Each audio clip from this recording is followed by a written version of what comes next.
our godlike status back.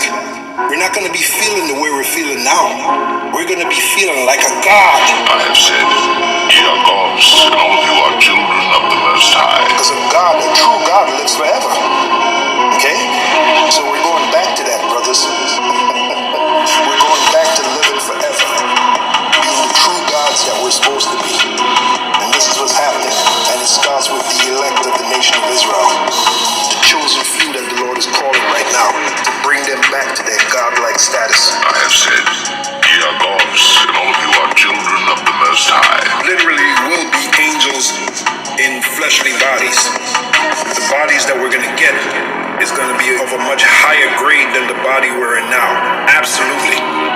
We're going to get those indestructible bodies. You know, bodies that are able to travel into outer space, because we're going to go in outer space. Yahweh Shai made the statement. He said, in my Father's house are many mansions. What does that mean? That means other planets. We're going to be able to travel to other planets, and we won't need no space apparatus like you see Esau has. I have said, ye are gods, and all of you are children of the Most High. I mean, the ultimate destruction will come from the ultimate God, Yahweh Shai, okay? Underneath his father, of course. Okay, he's going to be the main one to destroy Esau and his society, okay? But we're going to have a hand in it too, as gods. When I say we, I mean the elect of Yahweh Shai, who he's coming to gather, okay?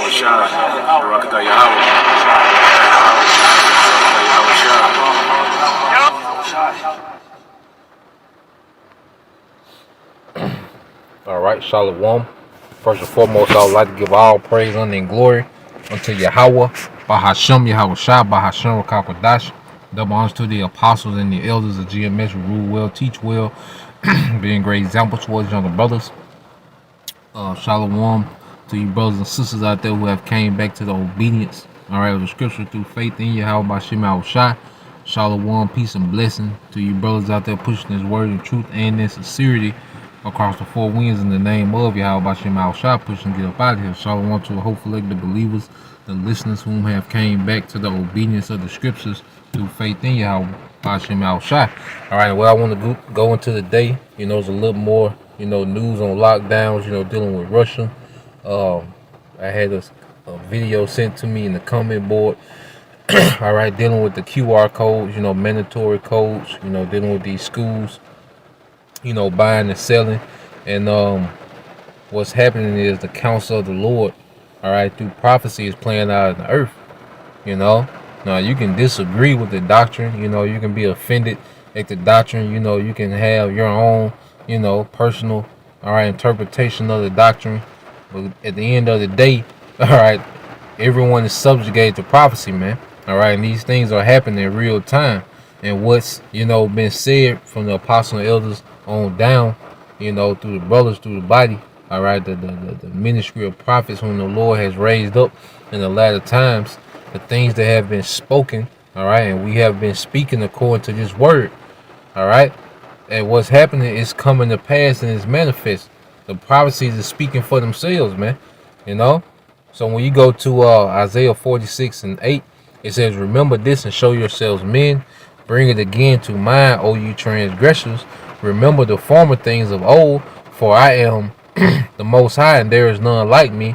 I am the Most High, and there is none, all right, like me. There is none else. And see what's happening is the Most High, all right, the name that we're prophesying in the name of Yahweh Bashem Al Shai, he's separating himself from these other deities through prophecy, because right now, the prophecies of Yahweh Bashem Al Shai is the only thing that's relevant in the earth.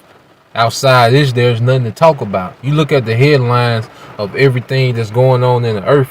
What do you have? The UFOs, which are the chariots of Yahweh Bashem Al Shai. You know, you have World War III, which is prophesied in the Bible. All right, you have the collapse of the economy. You know, people talking about famines and chaos, which is all prophesied in the scriptures, man. You know. All these things prophesied, pestilence, you know, all these things are spoken of in the scriptures. So only thing the Bible is on center stage right now, and it's singing loud and clear, man. You know, and those that have eyes to see and ears to hear can see it perfectly, man. Hear it perfectly, man. You know, And it says, declaring the end from the beginning, and from ancient times the things that are not yet done, saying, my counsel shall stand, and I will do all my pleasure. You see? So everybody is subjugated to the will of Yahweh Shema Shah at the end of the day. You know, Esau, what he's doing is prophesied that he will be in rulership. All right, that he will rule with the sword. You know, it was prophesied he would be doing that. Matter of fact, when you go to the book of Hebrews, chapter 11, verse 20, it says, by faith, Isaac blessed Jacob and Esau concerning things to come. Concerning things to come. All right, a future tense. So Esau was blessed with the sword. All right, concerning what his position, what his role would be in prophecy, man. Jacob was blessed, with an eternal kingdom. According to what the role that Israel will play in prophecy, man, beginning with the elect. So as we're being prepped, for an eternal kingdom, all right, Esau Edom has this sword. He's finna go to war to try to extend his kingdom, man. So he was the blessing of Jacob and Esau was for these times here, man. Because now we're finna come into the fulfillment of our blessing. Esau's in the fulfillment of his blessing now. You see? But everything centered around prophecy, man. Now, when you go to let's get it real quick. Go to the video. I'm gonna let it play, and we'll go from there. Codes will be mandatory to go to school, to go to work, to go to retail shops, to go to supermarkets, and this is just coming in after New Zealand announced they were going to start bringing this in as well. But now this is being made mandatory in New South Wales in Australia. Apparently this was going on in Victoria as well, but not to the extent of what is happening here. And why? Let's have a look at the figures in Australia. Yep, it looks a bit like New Zealand's figures. It's all quite low, all very flat. There's no big peaks coming up anywhere, is there? Yet strangely enough, the restrictions are getting tighter.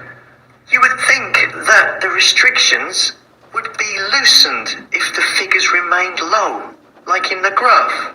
But no, it seems to be going the other way. And they want everyone to download apps. Because it has nothing to do with health. Alright, Esau Edom, he pushes, like he's just so concerned about the health of the earth. When you look at the standard diet that's in the earth, man, there's no way this man's concerned about health. Alright? It's all in the agenda to get to the M.O.B. You see? That's this man's end game. Alright? And use QR codes to get into the shops. QR codes could be around to stay in New South Wales as they become mandatory in more venues this month. Today, correspondent Lara Vella is at Bondi Junction. And these things are becoming mandatory, man. It's going to go from a QR code to the chip, man. All right? And a lot of you Israelites, especially when it comes here in America, man, a lot of you Israelites going to buckle, man. Like Elder Apostle Tahar always says, man, you Israelites are going to buckle when this thing is mandatory, man. Because you've been playing around with it for so long. See, it's only so long with prophecy that you can say it ain't this, it ain't that. And, you can have all these crazy ass, interpretations. But when prophecy is a reality, when prophecy is at your doorsteps, it's going to be what it's going to be. You see? Lara, good morning to you. Where will be made to scan them in? A QR code now welcomes customers at the Alex Pantry grocery store. Owner Bruce Luckerhand was told he didn't need a code just 24 hours ago. We're small businesses. Just tell us the facts and give us the information and don't beat around the bush. Don't change the rules. Supermarkets and grocery stores were and this is why they're getting rid of those small businesses. All right? They only want a few major corporations, all right, that's going to monopolize the market. That's why you see Amazon, getting so big. They want a few corporations that they can easily install this infrastructure for the M.O.B, man. Alright? They ain't got time to play around with these little mom and pop stores and their integrity. No. They want, alright, these big giants, these big corporate giants who are already, been in the pocket for generations of the elites. This is who they want to be around for the infrastructure of the M.O.B, man. Well, that's why there's been an attack on small business, man. That's why you see, even though they so-called open things back up, but they're still paying people this unemployment money not to go back to work, man. They want these small businesses to buckle so that you can go straight to them, all right? And they're cronies, man. You see? Exempt from mandatory check-ins, but now the Premier has doubled down, starting Friday at 1 a.m.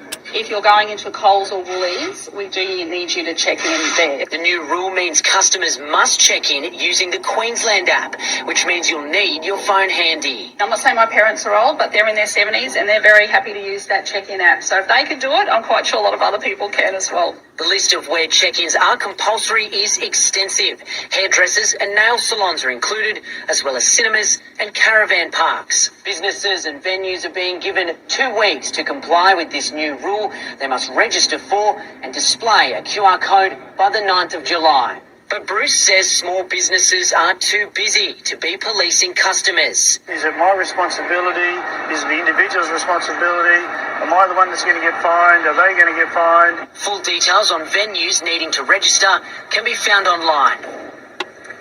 Carl, workplaces, educational institutions and retail stores right across New South Wales as the state government looks to expand its COVID tracing measures. We know, Carl, QR codes have been fundamental in tracking and tracing all those cases linked to that growing Bondi cluster. But one of the big gaps that's recently been exposed is where we are this morning, here at Bondi Junction, Westfields, in particular with retail. It's been recommended, not mandated, that they have QR codes in place. But as of July 12, that's the deadline, all of that is going to change everywhere from offices, schools, universities, TAFEs, warehouses, gyms, factory settings, and of course retail stores, supermarkets and individual stores. They will all have to have these mandatory QR codes, and the businesses that don't comply, they could be shut down. Look, I don't know what to say, really. I've warned people on these videos for a year now about complying, about how this will get worse and worse. But no, people still complying. It's getting ridiculous. I'm running out of things to say here. I just went online and I couldn't find anyone really complaining about this.